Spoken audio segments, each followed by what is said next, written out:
Since we've not been able to meet at our usual place, I'm going to try posting a video on YouTube once a week, so maybe we can still do yoga together. So get yourself in a comfortable seated position. If you want to be on a chair, that will be fine.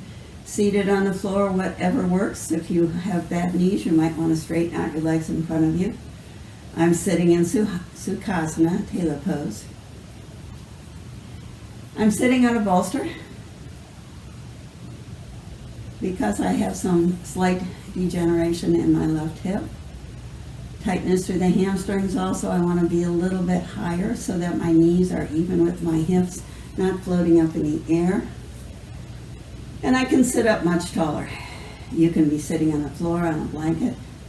And you may see one of my 3 foster cats walking through the video as we sit here. That will be Rudolph, a tuxedo cat. Hopefully he will not interfere too much with what we are trying to do. But we're going to sit nice and tall, tuning into our breath, breathing in through our nose for the filtering and warming, out through our nose or out through our mouth as we need to cool off or keep the heat in our body. But thinking that we want to be using the Durga pranayama, as it's called in yoga, that 3-part breath, most efficient and calming by working with our diaphragm. So the belly is moving out when we start our inhale, the rib cage opens and widens, and lastly we get the lift through the chest before it's collapsing, chest, rib cage pulling tighter, then belly back toward the spine. We can imagine that as moving on a Ferris wheel up and around and down. Or we can think about it as a wave-like motion, that wave coming in, starting to roll upward through our belly, crusting through the rib cage, and then foaming as it gets to our chest before it rolls back down under the next incoming wave. Nice and smooth and steady, concentrating so hard on our breath that we start letting go of the chatter in our minds. Remembering as we go through the practice today that yoga is very unique to each one of us. We each have our own physical history, size, and shape. We will feel differently in the pose. We want to feel the muscles stretching, strengthening, but we never want to feel any pain or strain. Backing off any pose, should that be happening. Finding a more gentle version.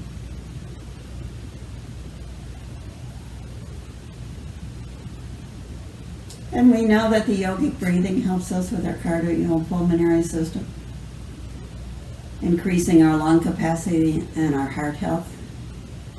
We'll enhance that even more by doing one of the pranayamas, the breathing exercises. This one is called Antara Kumbhaka. It's going to be one in which we take a usual breath in and out, but then hold the breath before we take our next inhale. And we'll do it at our own pace. For me, it's easiest usually to do to a count of 4, so it would be in, 2, 3, 4, X, 2, 3, 4, and then hold 2, 3, 4, or shorter or longer, and then continuing with that same movement around and around with the breath, holding at the end of the exhale before we inhale again, but making sure that we're not feeling any tension any place. We're not feeling any stress or tightening through the head or the neck, through the shoulders. We're able to still breathe easily. We don't have to gasp for breath when we start our next inhale.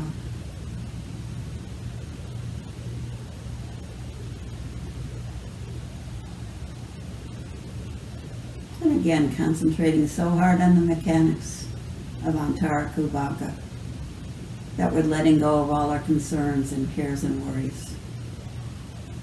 Starting our yoga journey to our strength and our peace within.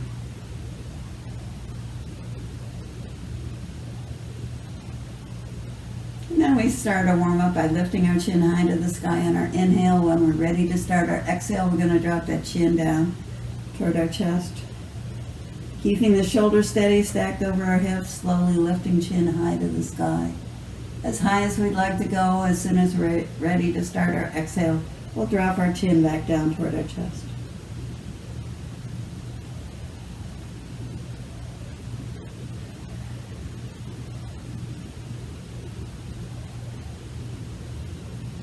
Now we're going to start imagining that our shoulders are hooked up to our chin.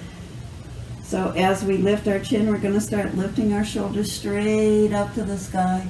Then when we exhale, pushing them down as low as we can in toward our hips. Again, working at the pace of our own breath.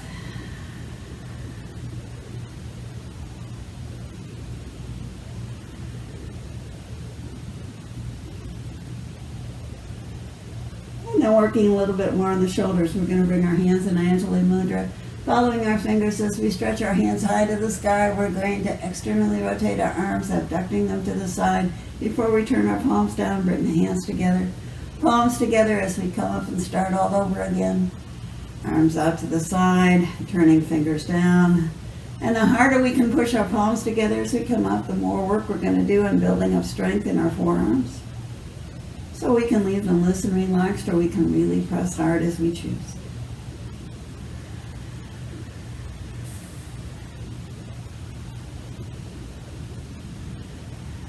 And the next time we bring our hands down and around, when they get even with our shoulders, we're going to turn our palms out, stretch our hands straight forward. Soreness in the shoulders or arms means we can drop lower, but we'd like to keep them even with the shoulders. Making fist with our hands, we're going to pull those fists in toward our shoulders, stretch our fingers as we pull forward. Working on that stiffness through the fingers, especially if we have arthritis, is helped by that making the fist opening and closing as we move forward and back. And then working a little bit more on the shoulders. We're going to pull our elbows out to the side as far as we can, possibly even with our shoulders, even a little further back. And then bring those elbows together in the front again, as close as we can. If we can touch, that's fine. But we'll just work with whatever feels right for us today.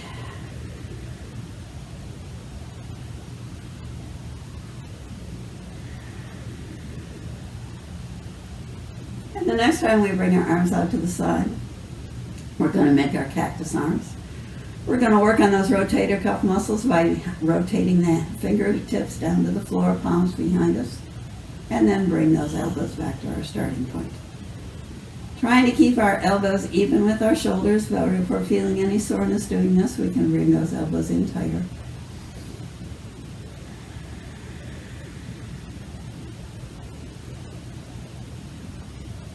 And the next time we bring our hands up, we're going to start doing some side bends by pulling our elbow in, opposite hand up and over the top, then making a fist with our hand as we come back to our cactus arms.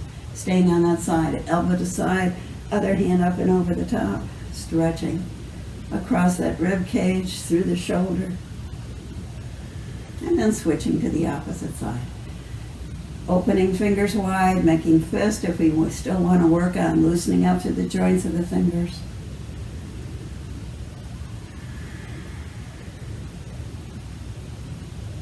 Now we're going to start doing a twist. So we're going to pulse on our hip, we're going to rotate through the rib cage and then through the heart as we bring elbow over to the opposite shoulder, turning out in that direction, coming back to our starting point. Same thing again, pulse on the hip, rotate through the rib cage, the heart, hands together. One more time over to the side, twisting as far as we can. Now we're going to take our outside hand and bring it so that we're pulling that elbow toward our shoulder as tight as we can. We're going to keep that position in the arms, but now we're going to rotate so that our shoulders square with our hips facing the front. Just trying to get a good stretch through the deltoid, the anterior deltoid, posterior deltoid. We're getting a stretch through the trapezius on the back as well. And now we'll bring our hands back to our cactus arms, work in the opposite direction. So as we pulse on our hip, we rotate through the rib cage. We bring the elbows as close as we can together, probably not touching. We'll just do whatever feels right for us now as we turn to the side. Come back to center. Another time to the side. And this time, once we do the twist, we're going to take our outside hand, hold down, and pull that elbow as tight as we can in toward our shoulder, but then we're going to rotate the shoulders to the front so that we're working just on maximizing the stretch on the shoulder rather than the twist. And dropping our arms to the side. We're going to start loosening up now through our midsection. by doing some pelvic circles, arms comfortably resting on our thighs. As we lean forward on our exhale, take a deep breath in, moving back, coming around and back, around and back, reversing direction.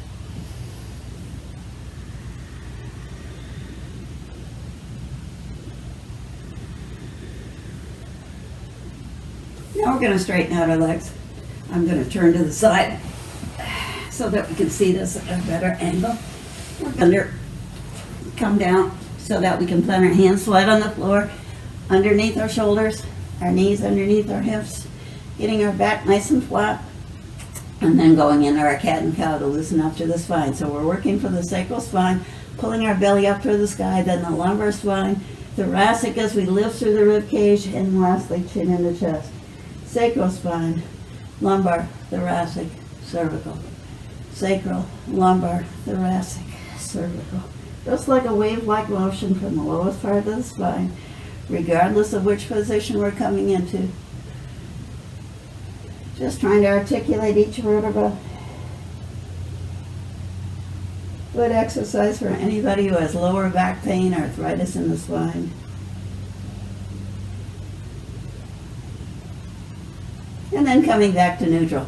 Working a bit more on the hip now, recognizing that if our hips are tight, our knees have to compensate. So we're going to extend our leg behind us, lifting our chin in front. We're going to curl into a ball, pulling that knee in toward our chest.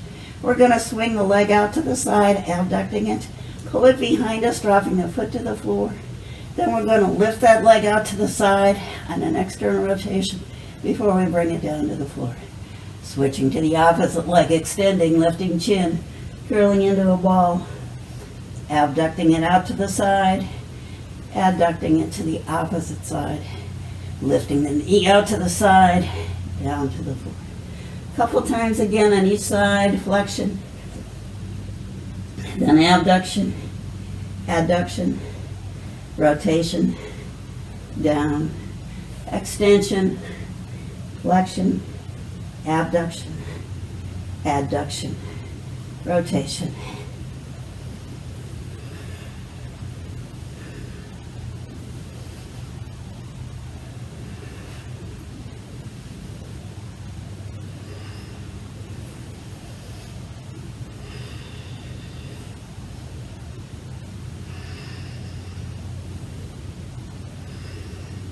Now we're going to lie down on our side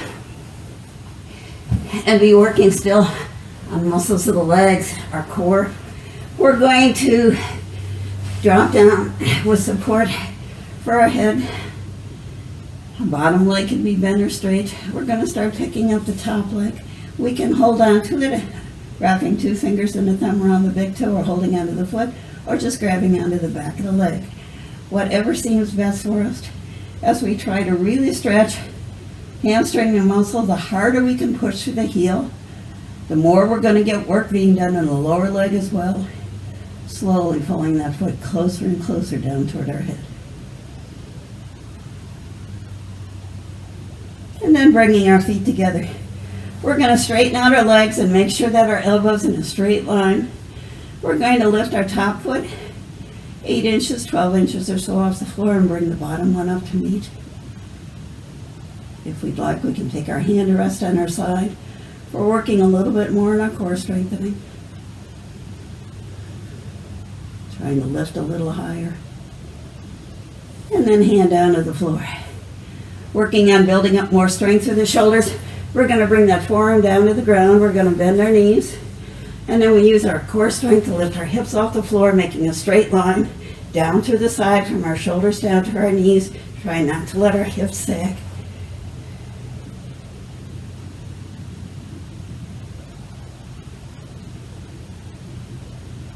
And then slowly dropping down to the ground. We're going to work on a shoulder stretch. So we're going to take our front hand and plant it on the floor to lift up a little higher. Take our other hand, turn the palm up toward the sky, and stretch it straight behind us. Then we'll come and lie down on the floor again. We're going to keep our hips turned to the front, even with each other, starting with our shoulders in alignment. We're going to take our top hand and start bringing it behind us. Bringing the hands as close as we can together. If we'd like, We can start pulling the top shoulder a little further back, maybe bringing the hands together or interlacing the fingers. But we're trying to get a really good stretch to that bottom shoulder. Again, making sure that we go slowly, enjoying the journey, making sure we're not going beyond what we feel capable of. And then we're going to bring those hands together, press into the floor so we can take that bottom arm, bring it forward, bend through the elbow, use it as a pillow for our head. As we work a little bit more now on back strengthening, on stretching through the hip area, we'll do basically a cat and cow lying on our side. So we're going to curl into a ball, bringing our knee in toward our head, rounding through the back. We can grab onto our ankle, but we make sure that foot's no higher than our hip. We bring it down even with the hip. Then we're going to start pushing that heel back toward our tailbone as we pull the belly forward, pull the heart forward, bend our chin out toward the top, rolling back, curling into a ball, pushing the belly behind us, pulling our chest in toward our knee, stretching out again, belly pulling forward, rib cage, heart curling into a tight ball. And then pulling that heel behind us, trying to get it as close as we can to our sit bone, pushing that knee back, back, back. So we're getting more stretch now through the quadricep, pulling the belly forward, pulling the shoulder blades tight together as we tilt the chin out. Trying to get a really good arch through the back so we're strengthening the muscles of the back as we stretch through the front of the chest.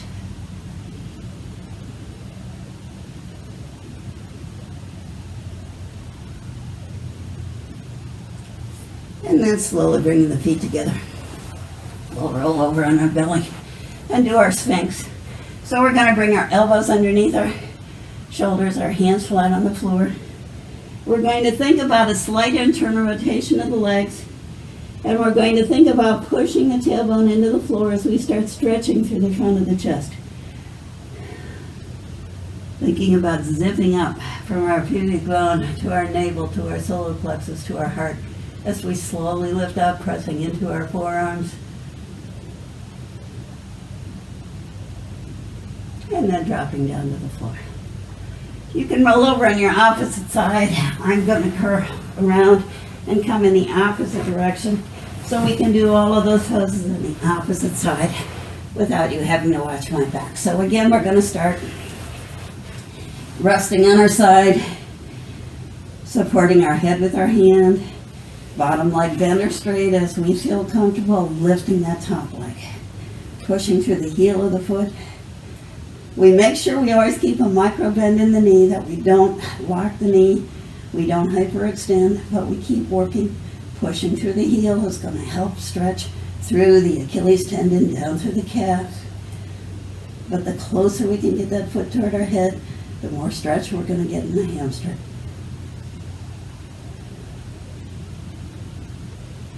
And then releasing that foot, bringing it down. Bringing our legs together, bringing our supporting elbow directly in front of the shoulder. So we've got a straight line through the entire body, lifting the top foot and then the bottom to meet. And again, if we want to, we can bring our hand to rest on the side, or if we continue to feel more stable and steady, we can leave it resting in front of our waistline, in front of our rib cage.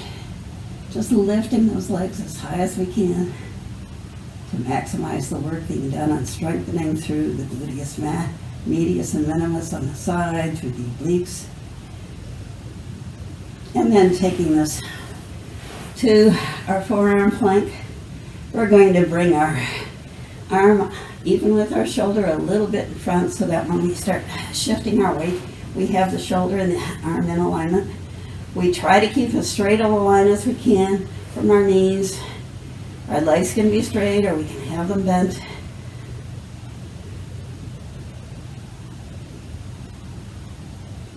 And then dropping back down. We're going to put our front hand down to the ground so that we can take our back hand, turn the palm up, and slide that straight behind us, dropping down on that shoulder. So we're working on that shoulder. We're careful that we keep the hips even. We're not going to let the top hip roll down to the ground because we're trying to keep our focus on the stretch on the shoulder. We can take our top hand, swing it behind us. If that's not comfortable for us, it can just rest on the side or on the floor. But if we can, we might even be able to bring the hands together and really stretch through that shoulder.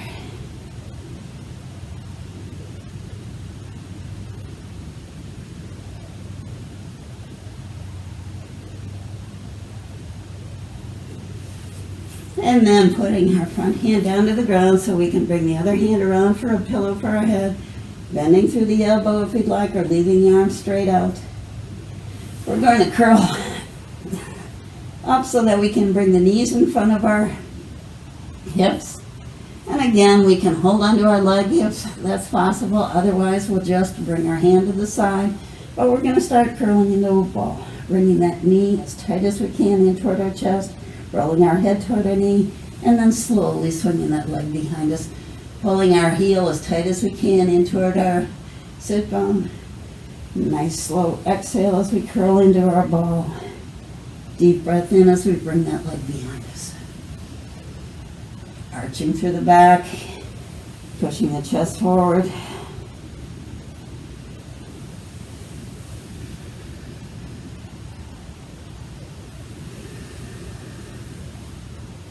And this time when we bring that foot behind us, we're going to turn this more into a back bend by pushing the belly forward, doing that pelvic tilt where our tailbone's moving behind us. We're thinking about zipping and pushing the belly forward.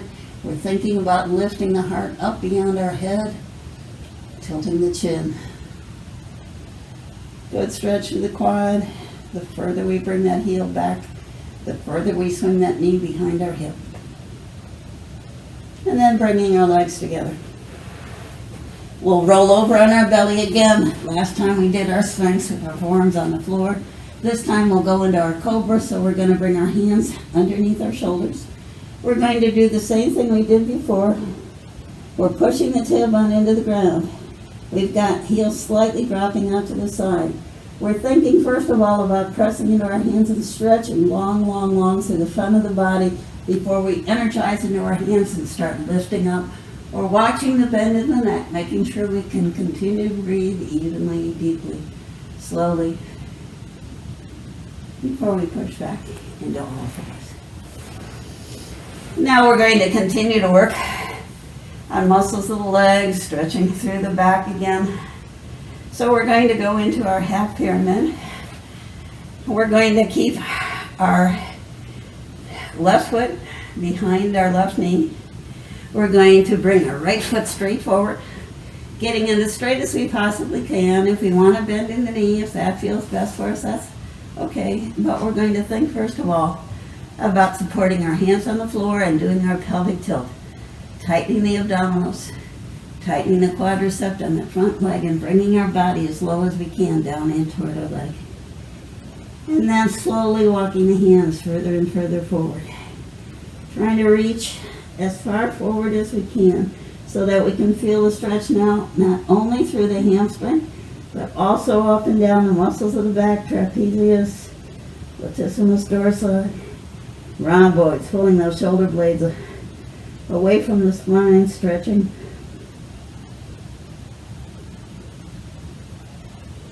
Now we're going to bring those hands back underneath our shoulders. We're going to slide that foot back just far enough to get the foot planted flat on the floor. Then we're going to kneel up tall and get ready for our crescent lunge. We're going to start with our hands as fists on the back of the hips. And as we do our posterior tilt, where tailbone moves forward, bony part comes up, we're going to stretch through the heart. We're going to pull our shoulder blades tight together, tilting our chin up to the sky. As we lift through the heart, if we'd like to bring our hands out and up, we can do that as well. And now our hands come back down to the floor. Left hand directly in front of the left knee. Right foot comes back further so we can make a nice 90-degree angle. The knee and ankle are in alignment. We're going to let our chin roll in toward our chest. We're going to slowly start bending the elbow so we can stretch more and more through the back of the hips, the lower back. We might be comfortable enough to bring the left elbow all the way to the floor, or we'll stay higher as the case may be, coming as low as we'd like.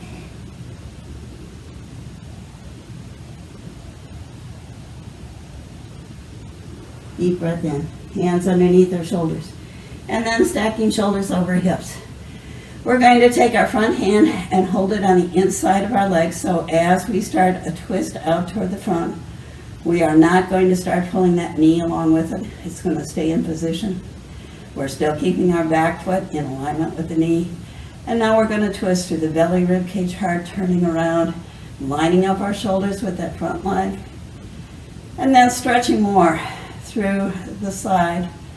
We're going to start leaning backward, maybe just letting our hands slide down our thigh, maybe bringing our fingertips to our calf or all the way to our heel. And then we'll slowly start bringing the front hand up and over the top, reaching behind us.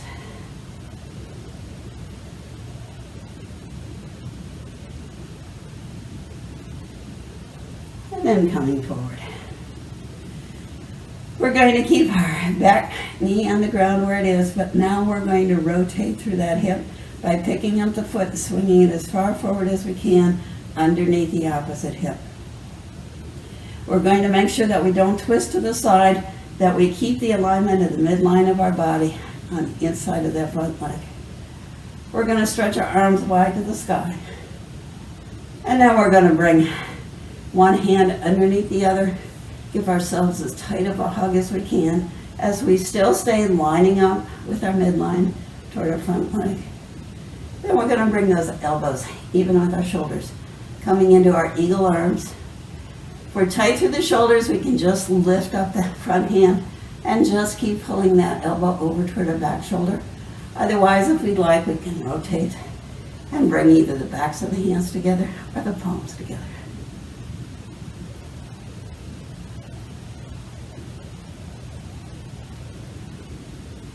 And then releasing our arms. We're going to keep the back leg exactly as it is, but now we're going to rotate the hips and the shoulders to line up and stretch out the front leg. Getting ready for our gate, Parigasana, stretching both arms high to the sky. And as we exhale, we're going to start leaning over, bringing the bottom hand down to our leg as long as we're not pushing into the knee, so it's either up on our thigh, down on our leg, and bending, bending, bending with our breath.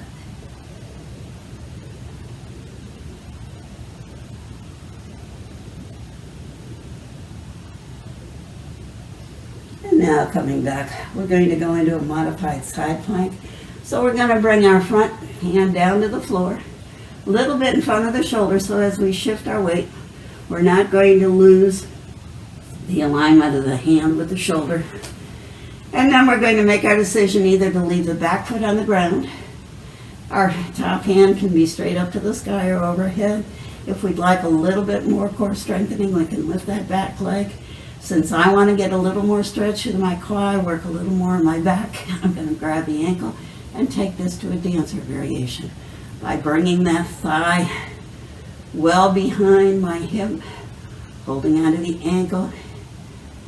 So I'm not only working on strengthening the front arm, hand, shoulder, but arching through the back, strengthening the muscles of the back, stretching through the quadricep on the lifted leg. And then dropping both hands to the ground.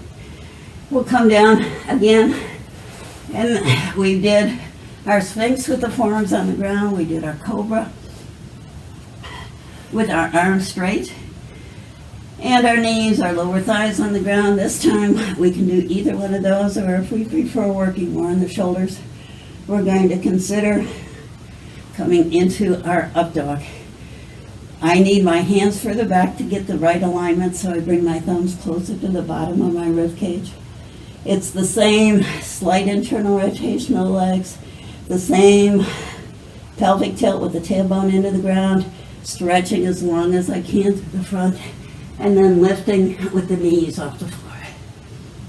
Watching the bend of the neck again. And then drop the knees to the ground. We'll come back and do all the poses that we did on the opposite side. We're starting with our half pyramid. So we'll leave a leg on the floor, straighten out the front. And again, we're trying to line up so that our midline's right on the inside of our front leg. We do our pelvic tilt again, coming forward with abdominals tightening, quadriceps tightening until we can get our lower body as tight as we can into the leg, getting the strengthening around the knee, and then walking our hands as far forward as we can to stretch through the upper body as well.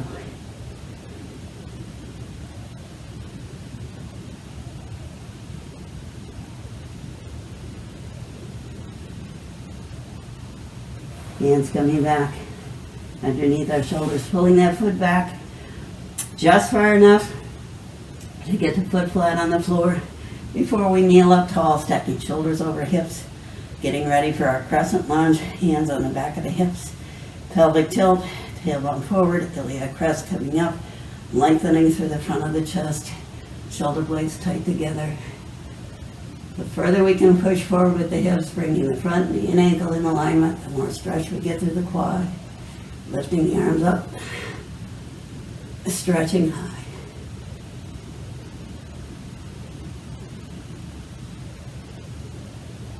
And then coming forward. We're going to pull our front foot back until it's directly underneath the knee. We're going to hinge forward at the hips, bringing our right hand directly in front of our right knee, left hand as tight as we can get it to the inside of our bent leg. And then as we slowly start bending through the elbows, bringing our head closer and closer to the floor. And again, we go as low as we feel we can. We can stay with our arms fairly high, or we can come down until our front hand is with the elbow down on the ground, maybe the other arm as well. Taking our time, making sure no rushing too fast into the pose. And then slowly coming back up. Making sure that we're keeping the front knee and ankle in alignment. We're not letting it pull to the side as we rotate through the belly rib cage heart. Leaning backward with hands against our leg, calf, down to our heel. Keeping our shoulders turned to the side, lining up with our front leg, lifting hand up and over the top.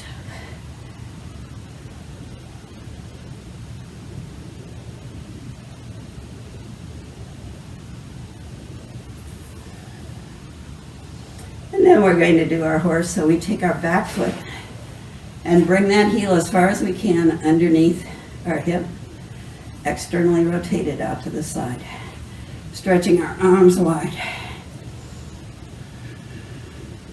We're then going to swing hands around to the opposite shoulder, walking them as far as we can, so we're tightening the muscles in the chest, stretching through the shoulders. And then bringing our elbows even with our shoulders, rotating, or just holding on and pulling that elbow over to the shoulder as we'd like to work.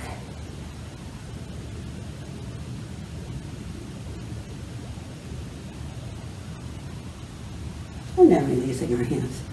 We're going to keep our back leg exactly as it is, but now we're going to rotate our hips and shoulders out in alignment with that so we can straighten out our leg. Turn to the side again for a better angle. Stretching both arms at the height of the sky in our gait.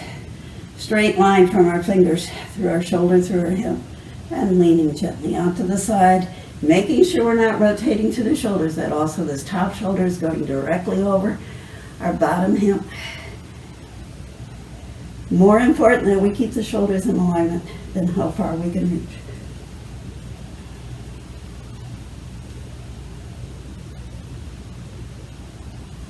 Slowly coming up, hand to the floor, further forward so we can keep the alignment we need. And again, variation as we choose, maybe keeping the foot on the floor, maybe lifting that foot off the ground, or as I prefer, our dancer variation.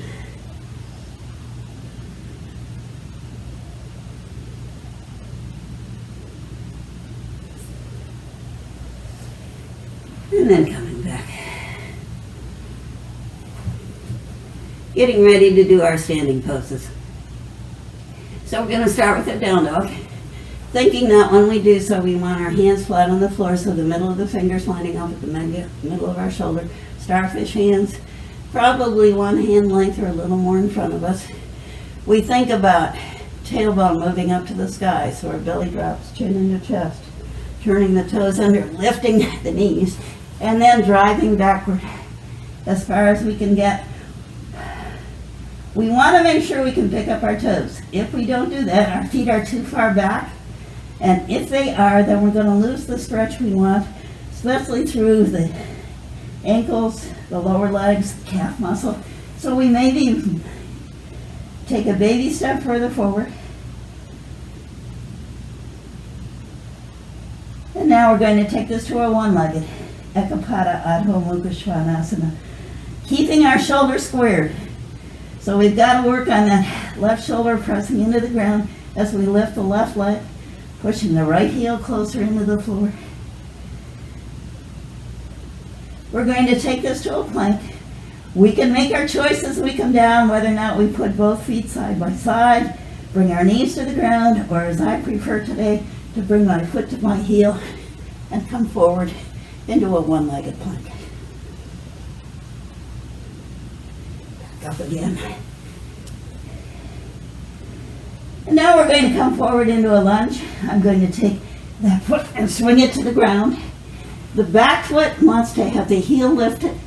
We want to make sure that it's not flat on the ground, because then we're working in our warrior. We don't want to be there yet. So we keep that heel lifted. If need be, we can rock back and forth a little bit to get those muscles nicely stretched, or we can bend the knee, doing a little bit of genuflecting. Whatever we'd like to do to feel comfortable in this position, but trying to maximize the stretch of the heel of the foot around the ankle. We're going to take this to a twist, so pardon my back. I'm going to bring my hand as close as I can in toward my foot. Start pulsing on the hip, rotating through the rib cage, turning around to the side, around to the side. I don't want to bring the hand up behind me. I want to get my shoulder turned first, so that I just lift my hand directly out of the shoulder. And then slowly coming back. We'll take this into our warrior 1.5. So we make sure our feet are positioned well, using our core strength as we come up and stand up tall. Stacking shoulders over hips, letting that heel drop, letting the hips drop, bringing the hands up to the sky. And we're going into a vinyasa between this and our warrior 2. So as we drop our hands to the floor, we're going to start pulling our heel in toward our midline, planting that heel flat on the ground before we turn our shoulders to the side, stretch the arms forward and back. Back into our warrior 1.5. As we drop the arms, we start twisting toward the front, lifting our back heel, pushing it out, and lifting arms. Back into our warrior 2, dropping that heel. As we drop our hands, twisting to the side, foot flat on the floor, hands coming forward,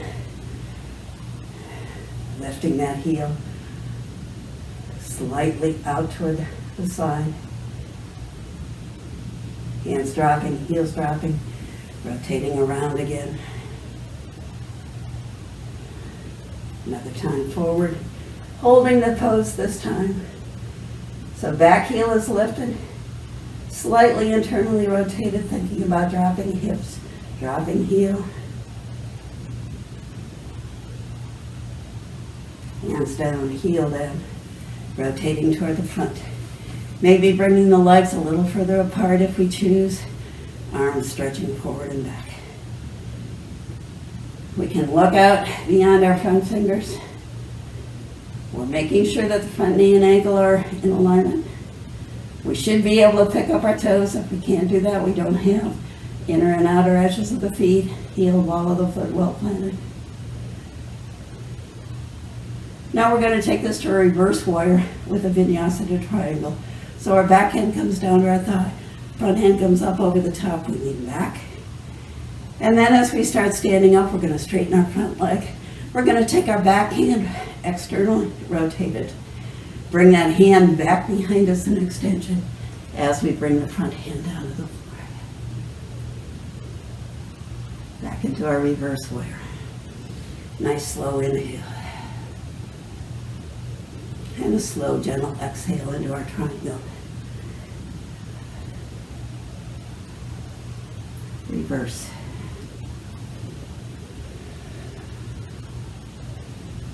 triangle.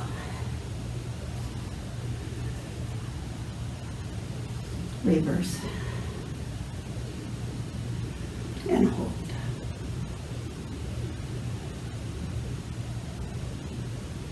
Triangle.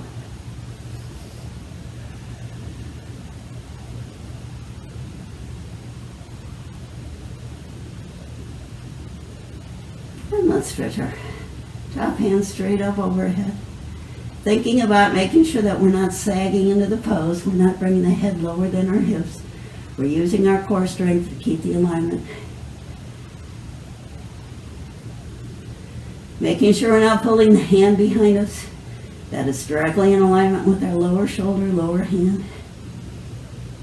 And then pressing into our feet. We'll come into our Parsvikadasana, bringing our front arm down to our thigh, leaning forward just far enough to get a straight line from our head through our midline of our body down into our leg, not leaning or sagging into the pose, and then taking our front arm up and over the top.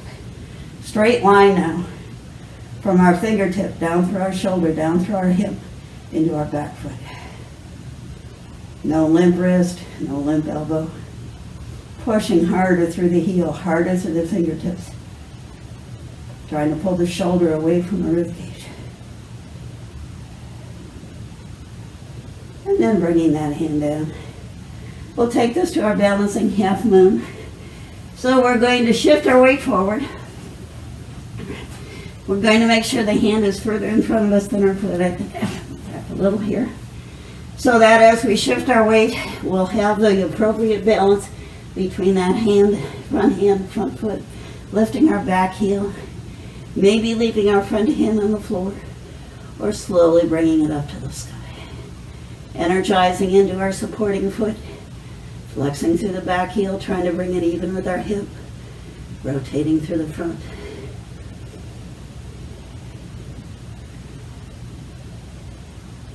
And then bringing hand down to the floor, foot down to the floor, so that we can come and slowly stand up and work again on our balance by coming into our tree. So we're going to keep the same balancing foot.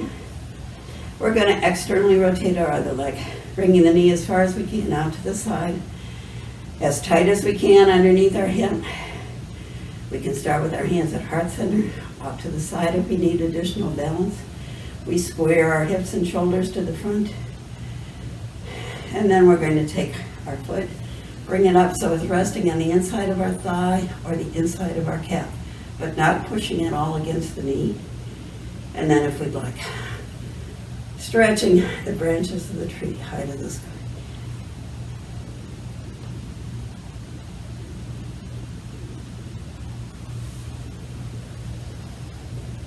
And then coming standing tall. We're going to get ready to come into another down dog.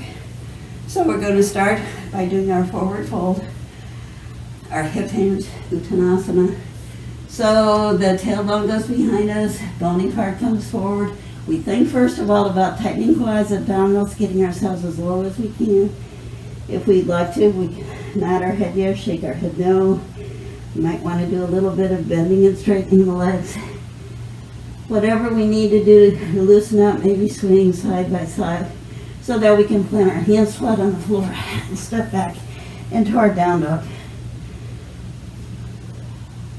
Pressing heart back toward our knees, shoulders down toward our toes, so we don't have any bend through the back. We've got it as flat as we can. And then we're going to lift opposite foot this time. Still trying to keep the shoulders even. So we're thinking about pressing through the back heel. And the same shoulder as the raised leg so we don't twist through the spine. Plank of choice now. Either both feet to the floor, both knees to the floor, or just the one foot. Tailbone pushing down as we lift with the head of the femur. And then back up into our one-legged down dog. Swinging that leg forward so we can come into our lunge. Back heel is lifted off the floor. We don't have it flat. And again, we can bend the knee a little bit genuflecting. We can lift and lower the heel, whatever we need to do to maximize the stretch. We're going to take this to a twist. So hand comes as close as we can to the front leg. We slide that belly across that front leg. We turn and look out to the side. As we pull that shoulder back, bringing the hand directly over the shoulder.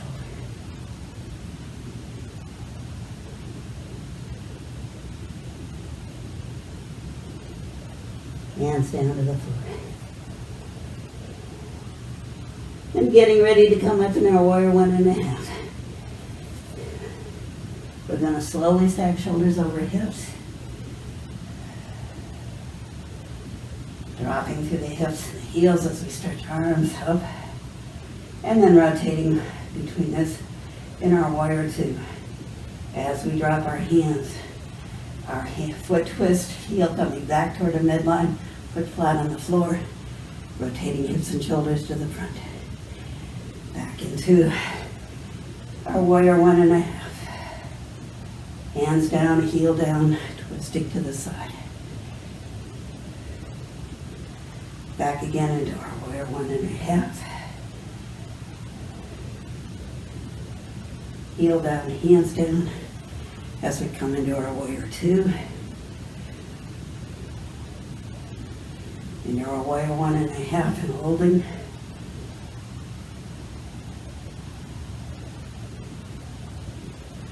And our warrior 2. Thinking about making sure shoulders are directly over the hips. Bending the knee as much as we can get without strain, without pain. Hands even with our shoulders forward and back.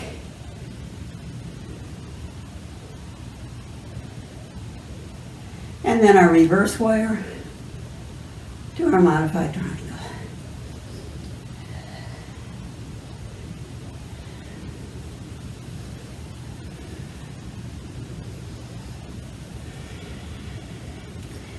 Working with our breath, slow and steady and smooth.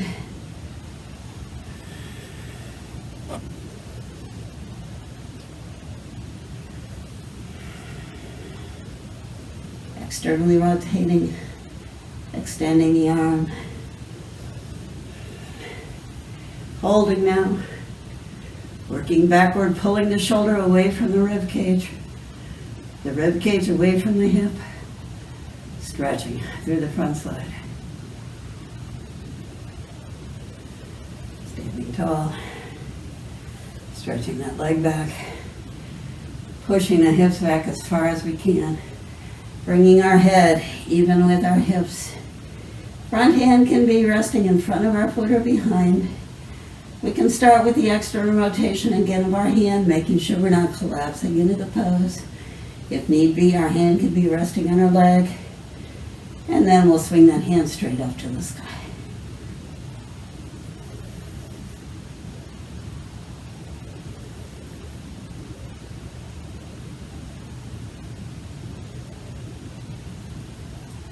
And back down to our hip as we bend our front knee.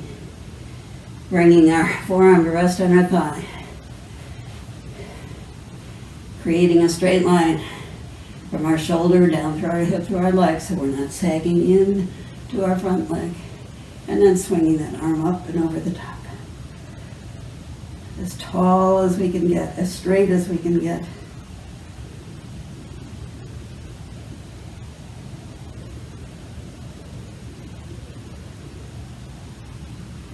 And then into our balancing half moon, Ardha Chandrasana. We shift our weight forward onto our front foot. Bring our hand to the floor.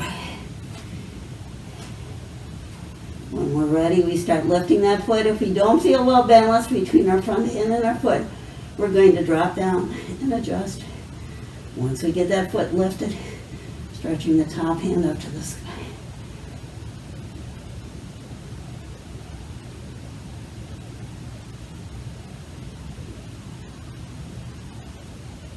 And then slowly coming to our standing pose. So we can do our tree on the opposite side. Foot planted, opening our toes, feeling the edges on the inner and outer side, front and back. Dropping the toes to the floor, externally rotating our leg. Hands wherever we'd like to start before we lift the foot up. Still trying to keep that knee open as wide as we can before we extend the hands up overhead.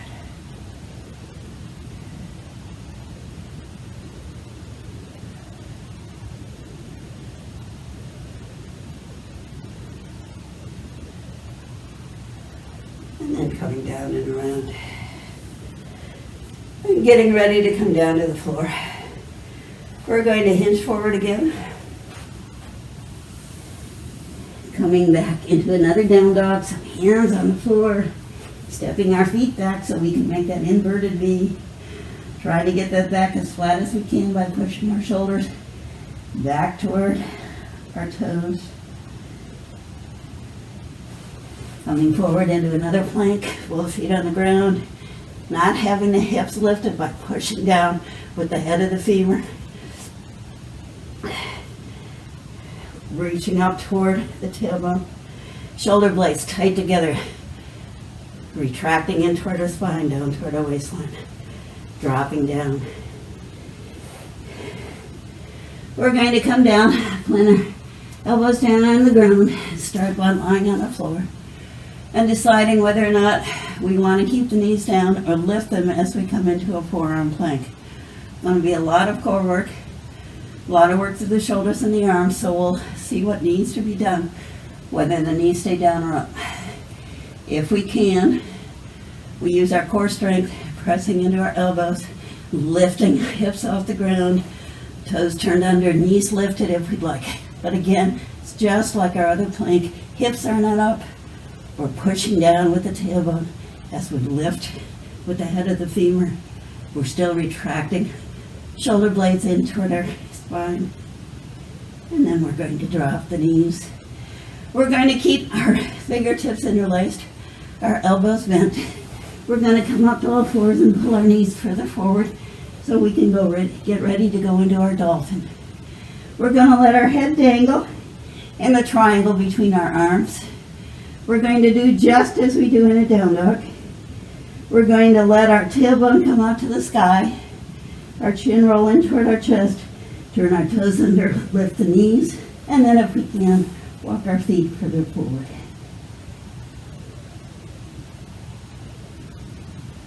Now we're going to step our feet a little bit out to either side, so we're in a wide-legged dolphin, probably able to push back a little harder, get a little more stretch. And now we're going to keep the knees wide, drop the knees down to the floor, and get ready for our frog pose. So we're going to think about turning the feet toward the outside. So we got a 90-degree angle through the feet. Our knees are only hinge joints. They don't rotate much. So if this causes any strain at all through the knees, we're going to straighten out the feet. But if we can, we'll keep them turned to the side as we slowly start pushing back, dropping our hips lower and lower, lower and lower down toward the floor. A lot of work through the inner part of the legs, so we're making sure that the knees are comfortable, we're not causing any pain, any strain.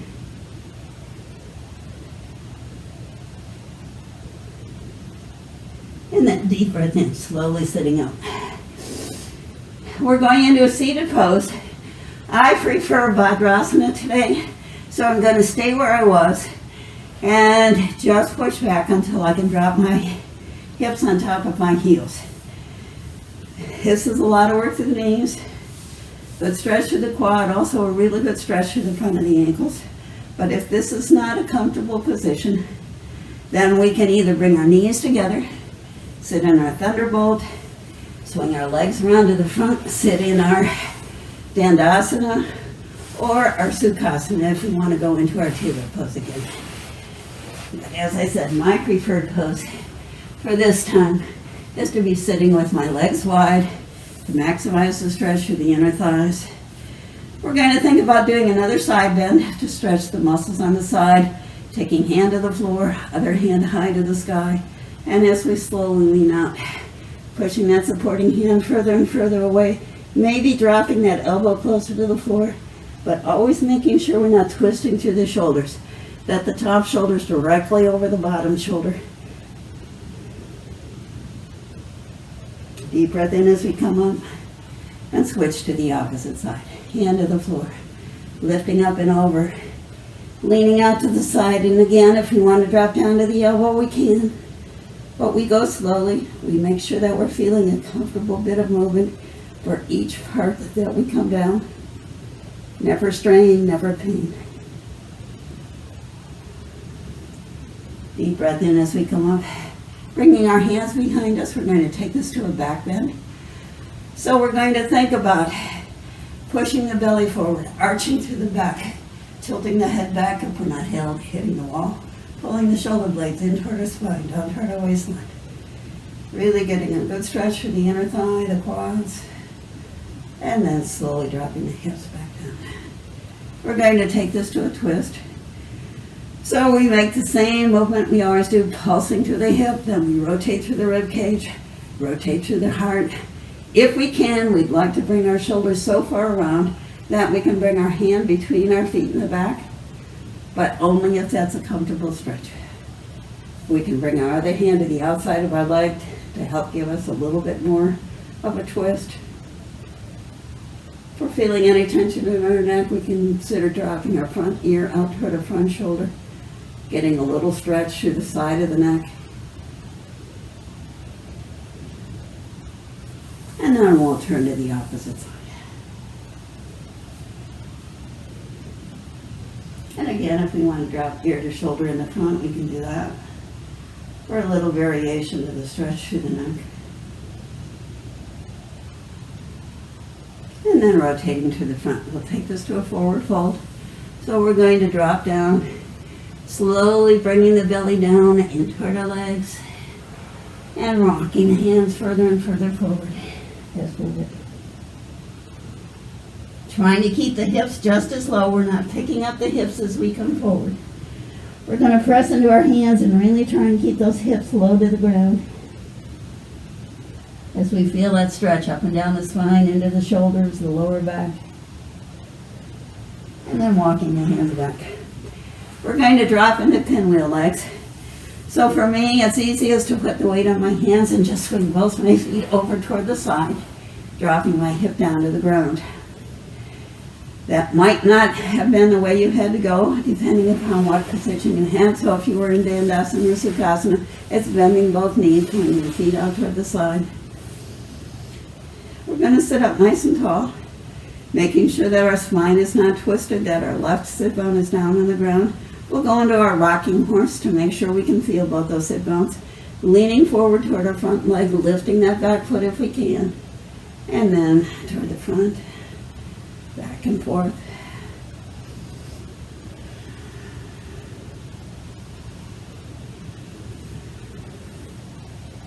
And then sitting up nice and tall, we'll take this to our Matsyendrasana, our twist.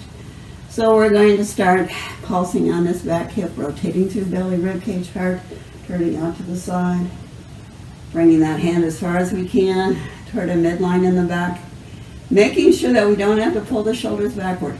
That hand is close enough, maybe our elbow resting against our rib cage, or tighter in toward our hips so that we can keep that spine straight up 90 degrees out of the floor, even though it's turning out toward the side, twisting around. We're not leaning at the same time.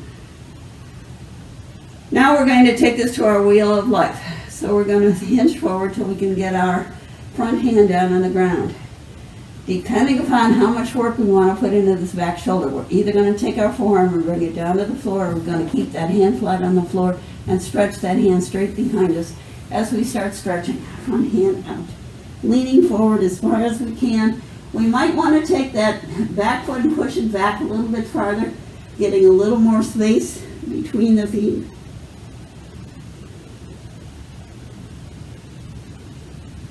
And then we're going to pull that hand back, sit up nice and tall, so we can switch to the opposite side. So we drop knee to the floor.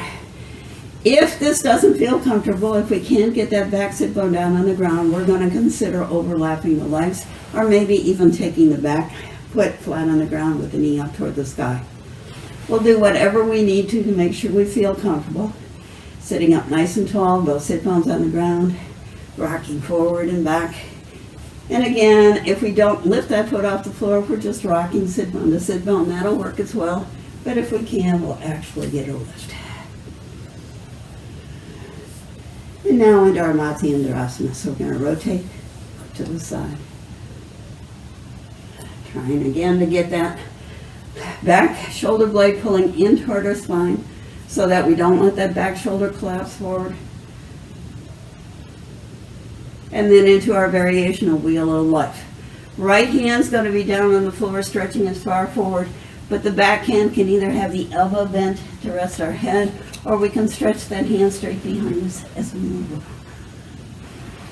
Coming right off the screen, aren't it? So moving back even further.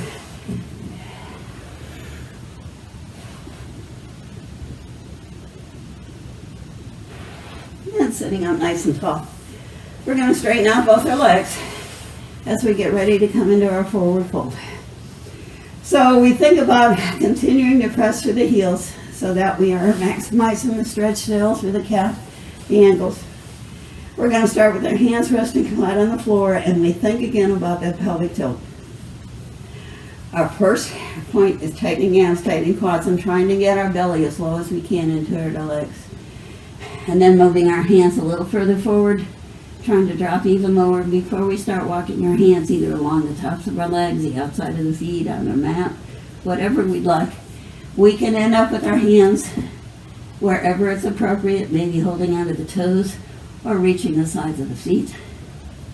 If that's pretty easy for us, we're going to bring our elbows down to the floor.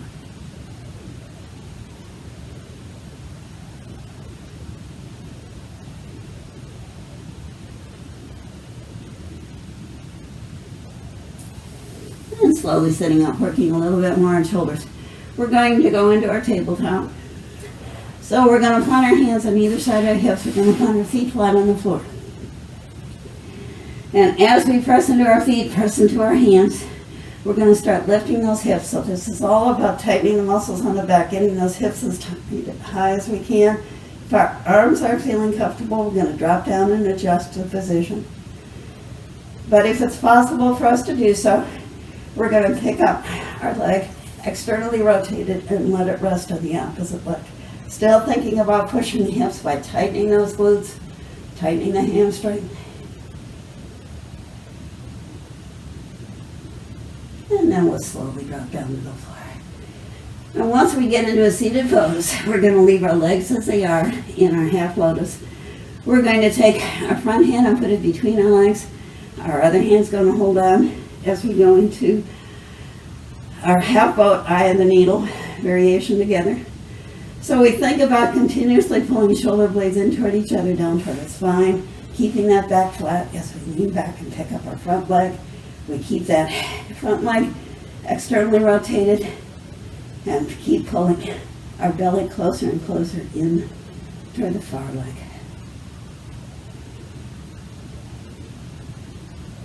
And then releasing that foot, straightening out our leg. Straightening out both legs, maybe lifting and lowering our knees, whatever we need to do so that we can do the same thing on the opposite side. So hands externally rotated, starfish fingers wide apart, feet flat on the floor, lifting hips. And then if we'd like our one-legged.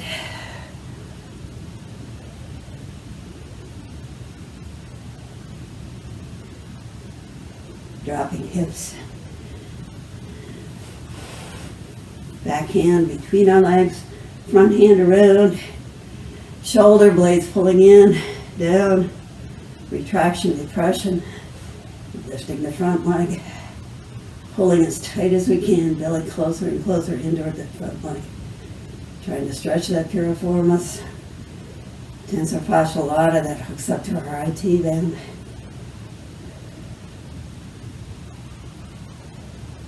And then dropping that foot to the floor. We'll go into our full boat.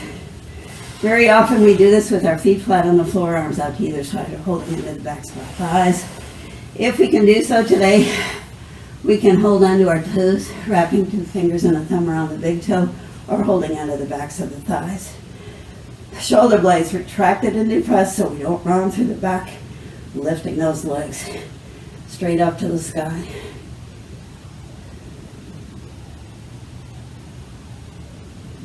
And then slowly opening wide our blossom flower.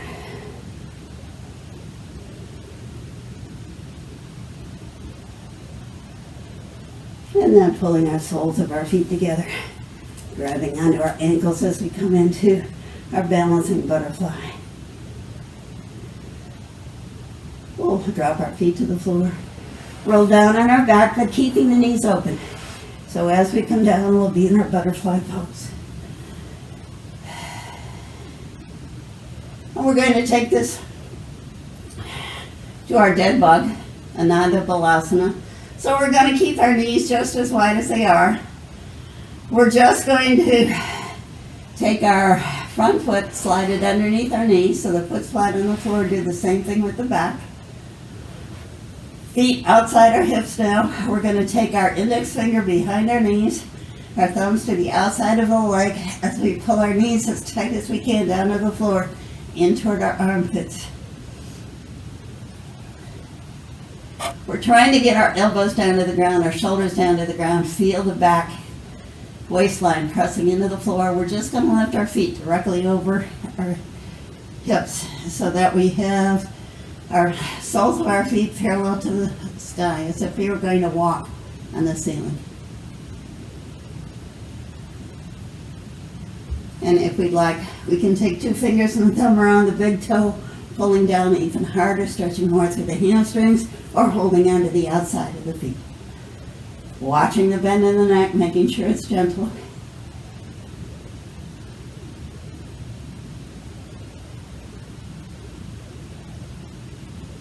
And then releasing our hands, we're going to bring our knees together. Bring our knees forward up over our hips, our feet straight forward with our knees, a 90-degree angle. We're going to swing our knees out toward the front and then back to alignment. Swing them out again and back. Out again and back. Out again and dropping them all the way to the floor, or if we still want to work through the core muscles, keeping them slightly lifted for 2 or 3 more breaths before we drop them all the way to the ground. Once we do that, we can think about pulling our heels tighter in toward our sit bones so we can really get that bottom knee all the way down to the floor. We think about tightening the muscles on the inside of the top thigh so we can get our legs tight to the ground. Now we check to make sure that we're pushing that back shoulder down toward the floor, pulling our shoulder blade tighter toward our spine as we turn our head in that direction. Trying to maximize the twist diagonally across the chest so we're massaging our internal organs, reducing stress. And then we'll come back to center, planting our feet flat on the floor, straightening our spine, knees and feet in alignment, 90 degrees. The lower we drop the feet, the more we pull our knees in toward our chest, the less work we're going to put through the core muscles, so we'll adjust as we need to. Dropping knees to the side, back to the front, knees to the side, back to the front, knees to the side. And again, as we lower them this time, if we want to keep them lifted for a while to work more on our core muscles, we can do that. Or if we'd like to, we can drop them all the way to the floor. Again, we're trying to maximize the twist. So the more we work the muscles of the legs, maybe squeeze the glutes a little higher, get those legs well into the floor. Think about shoulder blade pulling in toward our spine on the front side so that we get as much of a twist as we can. Releasing toxins, bringing fresh blood and oxygen to our internal organs.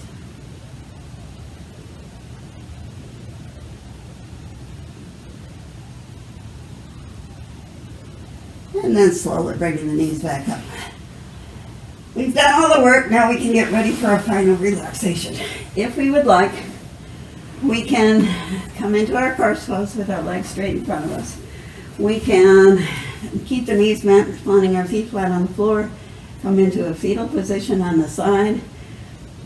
Because of poor circulation in my legs and the fact that I want to maximize that circulation, I'm going to go into Viparita Karani. Has the advantage as well of being really good on reducing any swelling, any soreness in the legs. I'm going to use the bolster. If I stay flat on the floor, then I've got that 90-degree angle through the hips. If I can get my hips a little bit higher, then I have that straight downward movement from my feet all the way down into my heart. So I'll do that with the legs up to the sky, the hips slightly above my heart. So I'm getting a straight down pull. I'm stimulating my thyroid. I can push through the heels if I'd like, getting the legs nice and straight, letting them relax, arms out to the side. We can even think about coming into our butterfly pose or Sukhasana if we still need a little stretching through the thighs. Making sure that regardless of what position we're in, our jaw is slack, our eyes are soft. We can let our head